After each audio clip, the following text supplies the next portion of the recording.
Vos sabés que cuando nosotros propusimos abrir grupos de amistad, había 7 propuestas. Y estuvimos orando y el Señor nos mostró la casa de Rubén en Guernica en una punta y en la otra punta la casa de Miriam. Nos mostró eso. Y son los 2 grupos de amistad que están funcionando y estamos viendo milagros.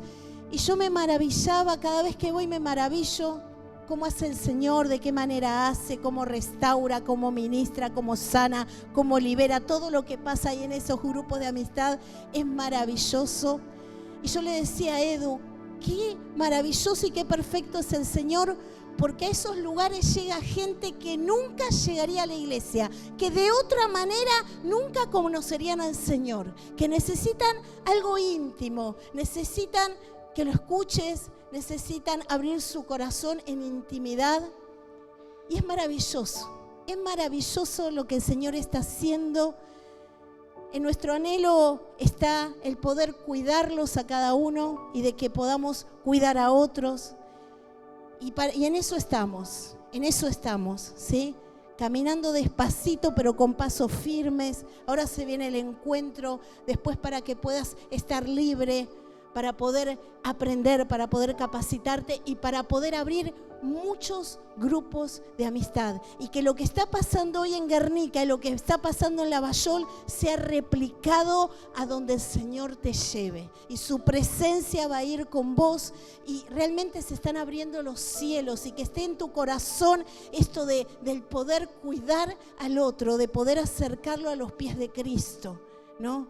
Y qué maravilloso una mujer y una madre cuando ora. Es peligroso cuando una mujer se pone de pie en el mundo espiritual y empieza a orar por su marido, empieza a orar por su casa, empieza a orar por sus hijos. Es impresionante lo que pasa. Tómalo, ¿sí? Ella tenía todo en contra. Hasta la muerte golpeó su casa. Vos no sabés cuando llegamos a la casa de ella, lo que se respiraba, muerte se respiraba en ese lugar. Había un espíritu de muerte instalado en cada uno de ellos, todos sus rostros tristes, enojados, ¿sí? Y llegó el Señor y trajo vida y vida en abundancia. Así que si vos tenés en esta noche hijos, si tenés hermanos, si tenés primos, si tenés un marido, agarrá el testimonio de Miriam y así como lo hiciste con ella, Señor, como lo hiciste con ella. Imagínate, cerrá los ojos cada vez que vengas a este lugar. Imagínate esa persona sentada al lado tuyo, ¿sí? Empezá a creerlo en el nombre poderoso de Jesús. Y como lo hizo con Miriam, lo va a hacer en tu vida, ¿sí? Tómalo en el nombre poderoso de Jesús. Impresionante. Bueno, y vamos a la palabra del Señor. Viste que venimos hablando de personas en la Biblia que han tenido un encuentro con Jesús. Y hablamos de muchas personas que han tenido un encuentro con Jesús. Y Eduardo la otra vez me decía, y vamos a seguir hablando, obvio, hasta que se terminen todos los encuentros que hay en la Biblia. Vamos a hablarte de todos los encuentros, de todas las personas que se encontraron con Jesús. Porque eso les cambió las vidas a las personas, ya no fueron las mismas, ¿sí? Hablamos de aquellos que tuvieron un encuentro porque escucharon, porque oyeron hablar de Jesús, de las maravillas que Él hacían y no perdieron su oportunidad y corrieron a su encuentro. Como el ciego de Bartimeo, como la mujer de flujo de sangre, como los amigos que llevaron al paralítico y tuvieron ese encuentro y se fueron con una respuesta del cielo. Sus vidas cambió, vino sanidad, vino salvación, sus vidas cambiaron. Y están aquellos que se atrevieron, que tuvieron un encuentro porque se atrevieron a ir en contra de los argumentos, en contra de las leyes, en contra de las costumbres que tenían en esa época, como el principal de la sinagoga, como el centurión, como Zaqueo. Yo espero que cada uno que yo te esté nombrando, vos trates de recordar esa prédica y de lo que se estuvo hablando. Y también hablamos de aquellos donde Jesús fue a su encuentro, como Pedro, Pablo, la mujer encorvada, la samaritana y el paralítico de Betesda. Y hoy vamos a hablar de un encuentro muy especial. Así se llama la prédica, un encuentro muy especial, porque el encuentro que te voy a decir hoy no entra en ninguna de esas características que yo te dije hasta ahora, ¿sí? Jesús no fue a su encuentro, ellos no oyeron hablar y fueron corriendo al encuentro de Jesús. No fueron en contra de nada, de ningún argumento, de ninguna ley, a buscarlo a Jesús. Y esta palabra está en Lucas 8 y el título se llama El endemoniado Gadareno. Porque vamos a ver quién fue al encuentro de Jesús. No fue un hombre.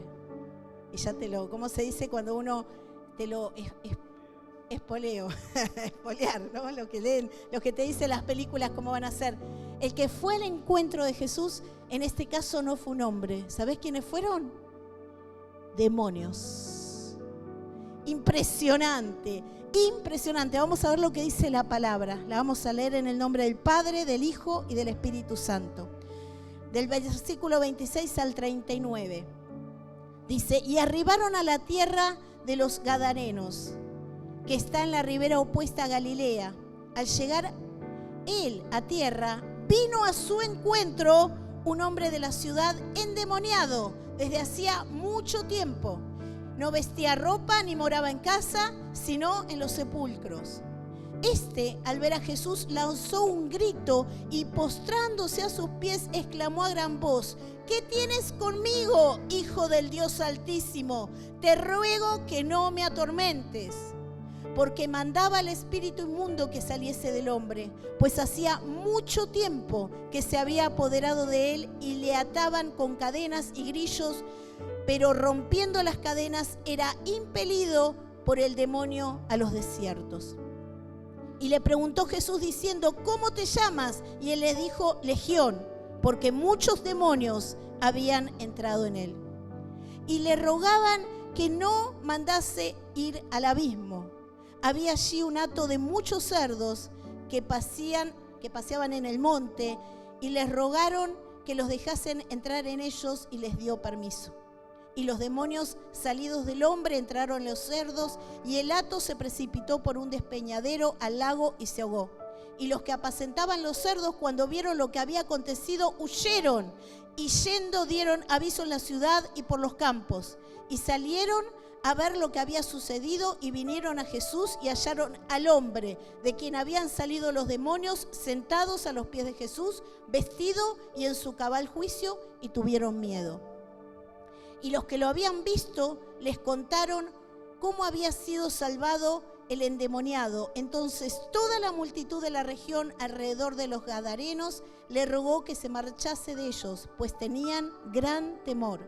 Y Jesús, entrando en la barca, se volvió. Y el hombre de quien había salido los demonios le rogaban que le dejase estar con él, pero Jesús le despidió diciendo: vuélvete a tu casa y cuenta cuán grandes cosas ha hecho Dios contigo. Y él se fue publicando por toda la ciudad cuán grandes cosas había hecho Jesús con él. Impresionante. El versículo 16 dice que Jesús llega a la tierra de los Gadarenos, a Gadara, ¿sí? Y ahí la Biblia nos da algunas indicaciones de dónde estaba Gadara. Dice que estaba en la ribera opuesta a Galilea. Yo estuve investigando un poquito más y estaba al este de Galilea. Gadara es una de las 10 ciudades, de las Decápolis se llamaba, y tenía una cultura griega en su mayoría. Era una ciudad pagana, estaba llena de teatros, de templos y de filosofía. Eso es lo que había en la ciudad de los Gadarenos. Era una ciudad pagana que adoraban a otros dioses y creían en otras filosofías y en otras cosas.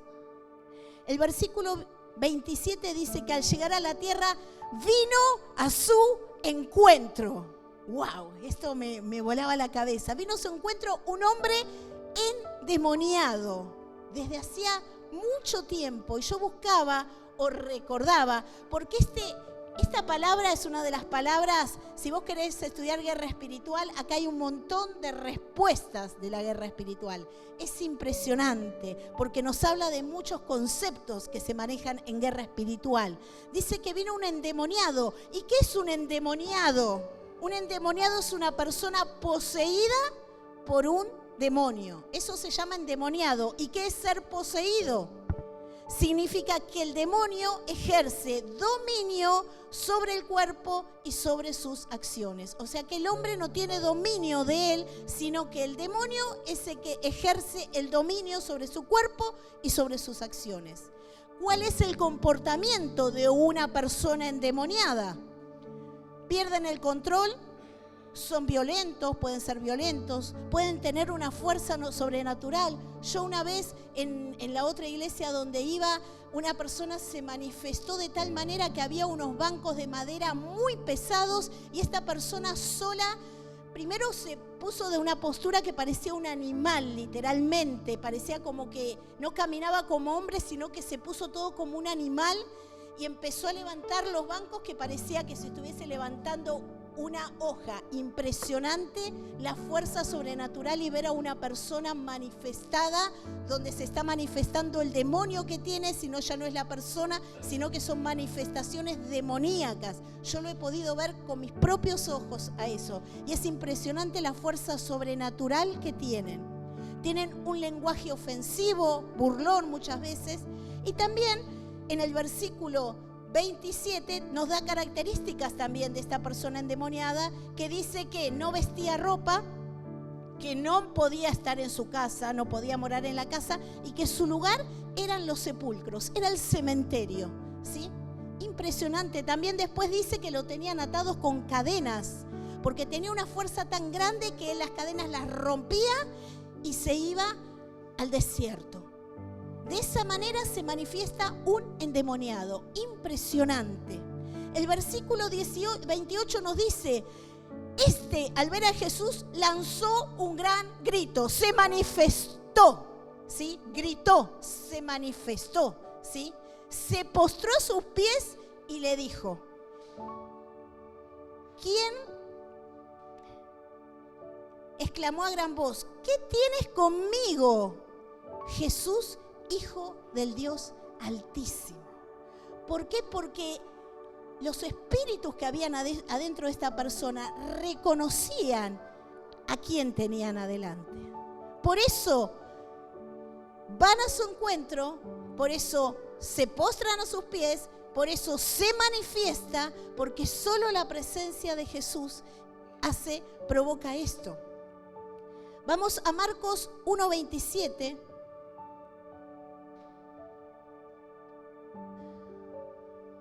Y vamos a ver, también cuenta una historia donde Jesús había liberado a un endemoniado y en el versículo 27 dice, y todos se asombraban de tal manera que discutían entre sí diciendo, ¿qué es esto? ¿Qué nueva doctrina es esta? Que con autoridad manda aún a los espíritus inmundos y le obedecen, ¿sí? O sea, que los espíritus inmundos de estos versículos que yo te estoy leyendo, de Marcos 1:27 y de Lucas 8, podemos entender que obedecen y se someten a Jesús. Ellos obedecen y se someten a Jesús. No solamente reconoció ese espíritu inmundo, ese demonio, a quien tenía enfrente, que era Jesús, sino que sabía que no solamente era Jesús, sino quién era Jesús. Era el Hijo del Dios Altísimo. Impresionante. ¿Y por qué le dice esto? Porque en el versículo 29 dice, entre paréntesis, si vos lees la Biblia, dice, porque Jesús le estaba mandando al espíritu inmundo que salga de este hombre. Entonces el espíritu inmundo no quería esto, no quería salir de él. Por eso le dice, ¿por qué venís a atormentarme? Porque que Jesús lo eche era atormentarlo al demonio que estaba poseyendo esta persona. Y Jesús le pregunta, ¿cómo te llamas? Y él le dice, Legión. Legión no quiere decir que estaba poseído por un demonio. En una legión hay entre 5.000 y 6.000 demonios. O sea que estaba endemoniado y bien endemoniado. No por uno. Tenía entre 5.000 y 6.000 demonios adentro de él. Impresionante. Por eso se manifestaba de esa manera, por eso no tenía ropa, por eso tenía una fuerza sobrenatural, por eso se iba al desierto, por eso no podía tener una vida normal como en aquella época, no podía, estaba totalmente poseído y tomaban totalmente el control. Todos esos demonios que tenían adentro, esos 5.000, 6.000 demonios, tomaban el control de su mente, de lo que salía de su boca, de su manera de manejarse, tomaban el control absoluto de eso.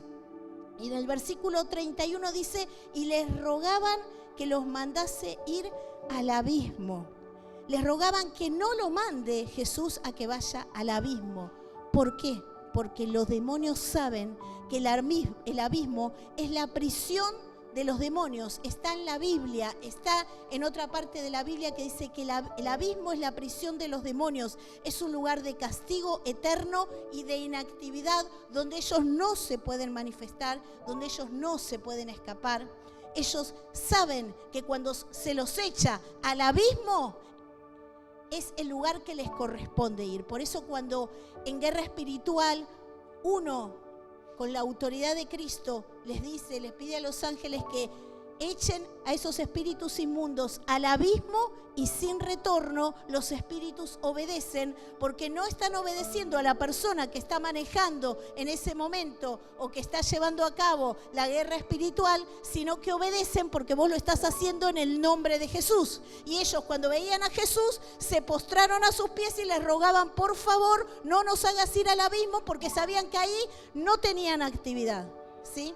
Esta palabra es maravillosa porque tiene muchas cosas de guerra espiritual. En el versículo 32 dice que había un hato de cerdos, había muchos cerdos, y ellos le rogaron, no le pedían, le rogaban a Jesús que no los mande al abismo, sino que los deje entrar en los cerdos. Y Jesús les dice que sí, que vayan y entren en los cerdos, ¿sí? Y acá voy a hacer como un paréntesis. En Lucas 8:29 podemos leer que dice, porque mandaba al espíritu inmundo que saliese del hombre, pues hacía mucho tiempo que se había apoderado de él y le ataban con cadenas y grillos, pero rompiendo las cadenas era impelido. ¿Sabés lo que significa impelido? Impulsado, ¿sí? Era impelido por el demonio a los desiertos. Los demonios que estaban adentro de esta persona lo impulsaban a que vaya al desierto. ¿Por qué? Porque los demonios sabían que al llevarlo al desierto no podían ser liberados por nadie. Porque el hábitat, el lugar adecuado para que crezca algo y se multiplique, eso significa hábitat. Un lugar adecuado para que algo se multiplique, ¿sí? El hábitat de los demonios es la sequedad. Y esto lo vamos a ver en Mateo 12:43. Dice, cuando el espíritu inmundo sale del hombre, anda por lugares secos, buscando reposo y no lo halla. ¿A dónde quieren ir los demonios? A los lugares secos. Ojo con la sequedad espiritual, porque la sequedad espiritual atrae espíritus inmundos y atrae demonios. Ojo, si yo puedo venir a la iglesia y puedo estar sentado escuchando una prédica, me puedo sentar en mi casa y puedo escuchar millones de prédicas por internet, pero cuando en la iglesia llega el momento de la ministración, donde el Espíritu Santo, a través de la palabra que se predicó, comienza a querer obrar en tu vida, vos salís corriendo porque se te va el colectivo, porque tu hijo te está esperando, o porque salís corriendo porque hay algo que te hace sentir incómodo. ¿Sabés quiénes son, no? Los que te hacen salir corriendo, los bichitos que te rodean, te hacen salir corriendo, porque ellos saben que si vos te quedás y sos lleno del Espíritu Santo, no van a poder obrar en tu vida. Entonces, lo que quiere que en tu vida haya es sequedad espiritual. ¿Qué es lo contrario a la sequedad? ¿Qué es lo contrario al desierto? El agua. El agua es lo contrario al desierto. Y el agua representa el Espíritu Santo y representa la vida. Dentro de poco vamos a tener un bautismo y en el bautismo siempre decimos que cuando se meten en el agua por inmersión es una representación, es algo simbólico que uno lo hace en lo natural, pero que pasa en lo espiritual, donde cuando a vos te sumergen en el agua, el viejo hombre y la vieja mujer mueren. Eso siempre les enseñamos en las charlas que tenemos del bautismo, ¿sí? Que es algo que se representa, ¿sí? Y que significa eso en el mundo espiritual. El viejo hombre y la vieja mujer mueren y cuando salís del agua se representa que un nuevo hombre y una nueva mujer espiritual nacen en vos, en el agua. Se hace en el agua, porque el agua representa la vida, representa el espíritu. Y esto lo vamos a ver en Juan 4:14.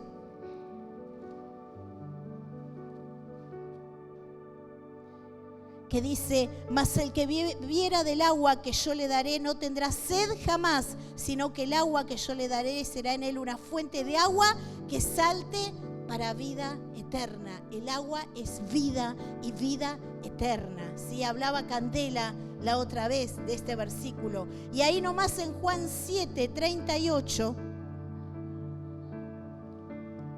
también nos dice que el que cree en mí, como dice la Escritura, de su interior correrán ríos de agua viva. El que cree en mí, ¿por qué? Porque cuando vos haces la oración de fe, cuando recibís al Señor en tu corazón, el Espíritu Santo comienza a habitar en vos. Vos ya tenés una relación con el Padre, podés hablar con Él, podés orar, podés comunicarte con Él y el Espíritu Santo comienza a estar en vos. Y ese Espíritu Santo que está en vos es el que hace que comience a correr agua en tu interior. Y decíamos que el agua es lo contrario a la sequedad. Entonces me tengo que llenar del agua de vida eterna para que cuanto más lleno del agua de vida eterna esté, todos los espíritus inmundos que me persiguen y todos los demonios que me persiguen se puedan ir. Por eso es importante de que vos estés cerca de las aguas, cerca de los manantiales donde corren agua. Y hay una historia en la Biblia que es la historia de Gedeón, ¿sí? Que Gedeón selecciona hombres para ir a pelear y para ir a salvar a Israel de los madianitas. Primero tiene 32.000 más o menos hombres, después les pregunta quién quiere, quién tiene miedo, y de esos 32.000 quedan 10.000. La cuestión es que cuando le quedan 10.000 hombres, Dios manda una orden de que esos 10.000 están al costado de un arroyo y que tienen que beber agua. Entonces, de esos 10.000, escucha, quedan 300. ¿Sabés quiénes son seleccionados por Dios?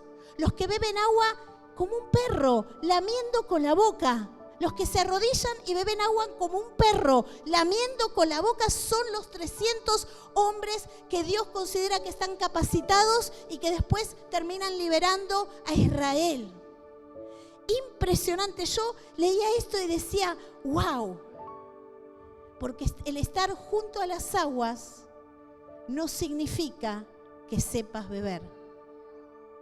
El congregarte y el ser cristiano y el venir siempre a una iglesia no significa que vos bebas de esa agua. El agua está corriendo, pero muchas veces salís corriendo, muchas veces te vas y muchas veces no bebés de la manera adecuada.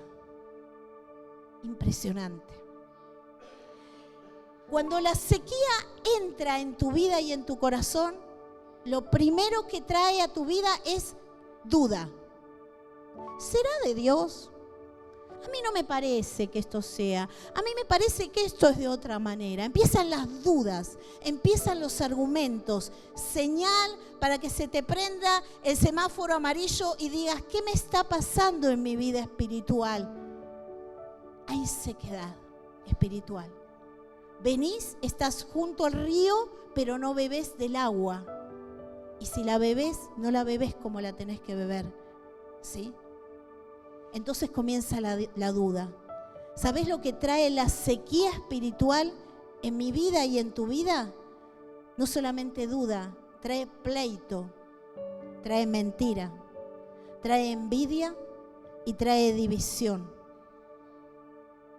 Si nos está pasando algo de todo esto o muchas otras cosas que nos pueda marcar el Espíritu Santo en este momento, quiere decir que en nuestras vidas tenemos sequedad espiritual. Y acordate, llévate esto en esta noche, si hay sequedad es el hábitat perfecta para que habiten los demonios. Y los demonios cuando habitan en tu vida quieren matarte y destruirte. El diablo vino a matar, a robar y a destruirte. Quiere robarte los sueños, quiere matarte los proyectos, quiere matarte el matrimonio, los hijos, la economía. Viene por todo, pero después viene por tu vida. Y se instala en tu cuerpo con enfermedades y se instala en tu cuerpo de un montón de maneras porque hay sequedad espiritual. Que esta noche esto sea una reflexión realmente para que podamos ver cómo estamos. Señor, necesito el agua de vida eterna que sos vos. Necesito acercarme a tu fuente y beber de tu agua, Señor. Solamente Dios trae vida y vida en abundancia. Solamente su Espíritu Santo trae vida y vida en abundancia. Pero tengo que saber que los espíritus inmundos están ahí como león rugiente, como dice la palabra, viendo a quién devorar. Y si yo estoy seco, soy el hábitat perfecto para que no venga uno, para que no vengan dos. Este tenía entre 5.000 y 6.000. Impresionante. Sigamos con la palabra de Dios. Vamos al versículo 33. Dice que los demonios entraron en los cerdos y ellos se precipitaron en el lago y se ahogaron. ¿Por qué fueron al lago? El lago hablábamos, ¿entendés por qué? Hablábamos de que el agua representa la vida y el espíritu. Y ellos siempre los llevaban a este hombre a los desiertos, a los lugares secos. Bueno, los cerdos van al agua y ahí se ahogan y los espíritus quedan inactivos. Y del versículo 34 al 37 es impresionante esto, del 35 al 37.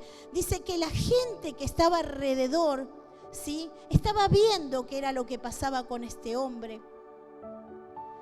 Lo vieron que este hombre estaba sentado a los pies de Cristo. Lo vieron que estaba vestido, cosa que antes andaba desnudo, ahora estaba vestido. Era un loco que andaba gritando con fuerza sobrenatural. Lo agarraban y le ponían cadenas, le ponían grillos y los rompía. Y ahora era un hombre vestido en su juicio perfecto a los pies de Cristo, porque había sido liberado. La gente, los que estaban alrededor, vieron esta situación.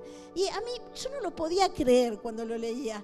Y entonces toda la multitud de la región de alrededor que lo ve a este hombre y lo reconoce, porque era el loquito que estaba en los cementerios, que nadie lo podía sostener, que nadie lo podía tener, y ahora estaba a los pies de Cristo como un hombre normal, ¿sí? Ellos, ¿sabés lo que le dicen? Le rogaron a Jesús que se marchase. O sea, lo echaron a Jesús, ¿lo entendés? Lo echaron. Yo lo leía y decía, no puede ser. No puede ser. La gente estaba viendo el milagro, estaba viendo la transformación de ese hombre. Y no uno, no dos. Una multitud que vivía en ese lugar se acercan y lo invitan a irse. Lo echan. Acá la Biblia lo dice con palabras, le rogaron que se marchase, lo echaron, andate de acá. ¿Qué estás haciendo? Nos estás molestando. Andate de acá, ¿por qué? Porque yo te dije que esa ciudad era una ciudad que espiritualmente estaba bajo el gobierno de los demonios.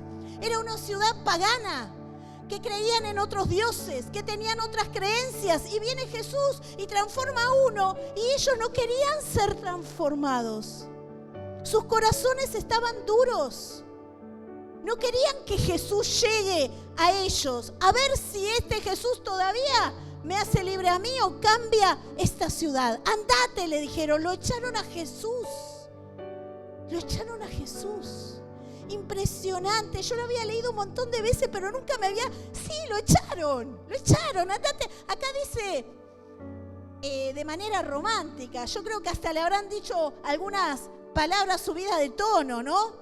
Y le habrán dicho, andate acá, salí de acá, ¿qué venís a liberar acá, a mover las cosas? Andate de acá, leer. Lo echaron a Jesús, al dador de la vida, ¿entendés? Impresionante. Tenían un corazón duro, querían permanecer en el pecado. Tenían la respuesta, la vida eterna, al Dios Altísimo, el que podía cambiar no solo un hombre, sino toda la ciudad, y lo echaron. Y Jesús, como es un Señor, se subió a la barca y se fue. El único que cambió de esa ciudad fue el endemoniado, el que todos tildaban como loquito. El único que tuvo un corazón dispuesto, una rendición ante Jesús, fue el loquito, el endemoniado. Su vida fue transformada y él le dijo a Jesús que lo quería seguir, y lo que le dijo Jesús, no, andá y hablales de lo que hizo. Jesús quizás no pudo cambiar esa ciudad, pero dejó a uno y confió en ese y le puso todas las fichas, y seguramente muchos de ellos han conocido en esa época quién era Jesús y han sido transformados y sus corazones fueron tocados. Impresionante esta historia del Gadareno. Yo hoy te la dije de esta manera, llevándola más a un encuentro. Es una palabra que está llena de lo que es guerra espiritual, pero quédate por lo menos con dos cosas. Analiza cómo está tu corazón y tu sequedad, y mi sequedad, porque la palabra viene primero para mí, ¿sí? Tengo que analizar cómo estoy, Señor. ¿Cómo estoy frente a las aguas de vida eterna? ¿Cómo estoy cuando tu espíritu se quiere mover? Cuando me querés levantar a la madrugada, me doy la vuelta, sigo durmiendo. Te pido como esa gente que no me molestes. ¿Cuántas veces echamos a Dios de nuestras vidas? Yo lo hice muchas veces. Antes de conocer al Señor me vinieron a hablar un montón de evangélicos y les di la espalda y los eché literalmente. Pero después en el camino, cuando lo recibí al Señor, ¿cuántas veces le di la espalda? ¿Cuántas veces dije, puedo solo, no te necesito, no me sos suficiente? Te olvidaste de mí. ¿Por qué lo haces? ¿Por qué permitís esto en mi vida? Es una manera de darle la espalda al Señor. Que esta sea una noche de arrepentimiento, donde, ponete de pie, vamos a orar para que Dios nos dé ese nuevo corazón que el pastor el domingo pasado dijo que hacía un trasplante de corazón. Necesitamos tener un nuevo corazón. Necesitamos ser trasplantados con un corazón que esté dispuesto a sentir la presencia de Dios. Al ver las pequeñas maravillas que hace cada día en nuestras vidas, al sacar la queja de nuestras vidas, al que cuando me levante y abra mis ojos, en vez de ver lo que no tengo, vea lo que tengo y dé gracias por lo que tengo. Quizás tengo una deuda grande, impresionante, quizás tengo un diagnóstico de una enfermedad terminal. Vengan, chicos. Quizás tenga un diagnóstico de una enfermedad terminal. Quizás me esté separando, quizás me estén pasando cosas tremendas en mi vida, y cuando me levanto lo primero que hago es pensar en eso. No. Cambia tu actitud, cambia tu corazón. Empezá a agradecer. Empezá a sacar la queja de tu vida. Señor, gracias porque hoy me das un día más de vida, Señor. Gracias porque hoy yo elijo tomarme de tu mano, Señor. Gracias porque este día lo vamos a transitar juntos, Padre. Y si no tengo, vos abrirás las ventanas de los cielos. Y si no abrís las ventanas de los cielos, va a ser un buen momento para ayunar y estar en tu presencia, Señor. Gracias, Padre Santo, porque me puedo poner de pie y puedo caminar, porque puedo abrir mis ojos y puedo ver. Empezá a agradecer lo que tenés, que es un montón. Hay un montón de gente, y lo digo siempre porque muchos años de mi vida me las pasé en hospitales. Son los peores lugares donde podés estar, y ahí ves realmente lo que pasa. Mientras nosotros estamos acá y hoy elegimos entre venir y no venir, hay gente que no puede elegir, hay gente que está en una cama con los días contados, con las horas contadas, que no puede respirar, que está sola, que no lo van a ver. Hay tristeza, hay dolor, hay angustia, hay muerte. Y yo tengo la libertad de arreglarme, de bañarme, de ponerme una ropa y de decidir si vengo o no vengo a la iglesia. Y cuando estoy en la iglesia, aún tengo la decisión de abrir mi corazón o de no abrirlo. Que el Señor nos dé un trasplante de corazón. Que realmente el Señor ponga una mente nueva. Dice su palabra que cuando lo recibimos en nuestro corazón, Él hace todas las cosas nuevas. Todas. Te da un nuevo corazón, una nueva mente. Te da una nueva sangre que fluye por tu cuerpo. Te hace una transfusión de sangre y ya no es tu ADN, es el ADN de Cristo. Y todas las cosas cambian y las cosas viejas pasaron y Él las hace todas nuevas. Y hace 30 años que estoy en el camino, Señor, y todavía no soy nuevo. Lo que pasó, pasó. A partir de hoy, créele a Cristo. Si hasta ahora no pudiste creerle, créele a Cristo. Enamórate de Cristo. Búscalo a Cristo. Y cuando no des más, porque también estuve en esos zapatos, corre a los pies de Cristo. Imagínatelo a Él que te tiene a upa, así grandote, pesado, gordo como estás, que te tiene a upa, que te tiene en sus brazos, que camina junto a vos y que ya no ves las huellas porque te está alzando. Está viendo tu dolor y tus lágrimas. Búscalo, búscalo de todo corazón, búscalo cada día. Anhelalo, anhelalo, que esta sea la noche donde el Espíritu Santo de Dios pueda caminar ahí por los pasillos, pueda tocar tu corazón y realmente pueda llenar esa sequedad que había en tu alma y que la llene de agua viva y eterna, agua que sana, agua que liberta, agua que restaura, agua que viene para que puedas salpicar cuando vayas a tu casa aquellos por los cuales estás orando. Llévate el testimonio de nuestra hermana Miriam. Si lo hizo con su hijo, lo hace con el mío. Si lo hizo con mi esposo, con el esposo de Nancy, con el esposo de Vanessa, lo hace con el mío. Que realmente puedas agarrarte de Cristo y comenzar a vivir una nueva vida tomada de su mano. Créele, créele al que todo lo dio, al que todo lo da. Créele al Cristo que vive. Que realmente puedas enamorarte de Él y en esta noche puedas tomar de su agua, arrodillarte como aquellos 300 y como perros lamieron el agua, como perros se humillaron, se arrastraron, pero fueron escogidos por Dios. Arrodillate delante de su presencia, llorá, arrastrate, pero busca su presencia. Señor, yo esta noche quiero ser lleno de tu Espíritu Santo. Señor, yo esta noche quiero ser lleno, quiero ser tocado, quiero ser transformado por tu Espíritu Santo, Señor.